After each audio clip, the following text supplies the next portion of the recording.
প্রথম ছবি আঁকা কবে শুরু হয়েছিল? আদিম মানুষ পাহাড়ের গুহায় নানা রকম কারুকার্য, নানা রকম ছবি, বন্য জীবজন্তু সবকিছু এঁকে রাখত।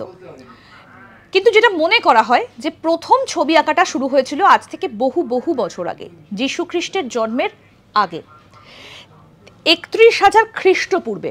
সেই সময় থেকেই এই ছবি আঁকার প্রচলন হয়। ফ্রান্সের আর্দেক বিভাগের চৌভেট গুহায় প্রাচীন প্রস্তর যুগের সর্বাধিক গুরুত্বপূর্ণ সংরক্ষিত গুহা চিত্রগুলো রয়েছে এবং মনে করা হয়েছে যেটা ৩১,০০০ খ্রিস্টপূর্বের আগে আঁকা।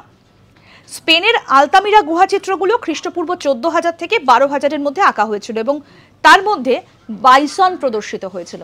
মানে যখন আদিম মানুষ বন্য জন্তুদের সঙ্গে লড়াই করে জীবনযাপন করত, তখনই এই ছবি আঁকা শুরু হয়েছিল এবং যেটা মনে করা হয় খ্রিস্টপূর্ব ৩১,০০০ অব্দে এই ছবি আঁকা শুরু হয়েছিল। এবং ফ্রান্সের আর্দেক বিভাগের এই চৌভেট গুহায় সেখানে সব থেকে পুরনো আমলের এই ছবিগুলো সংরক্ষণ করা রয়েছে এবং সব কিন্তু গুহা চিত্র। এবং তার মধ্যে বাইসনের একটা ছবি পাওয়া গিয়েছে, যেটা স্পেনের আলতামিরা গ্রহচিত্রর মধ্যে একটা অন্যতম নিদর্শন।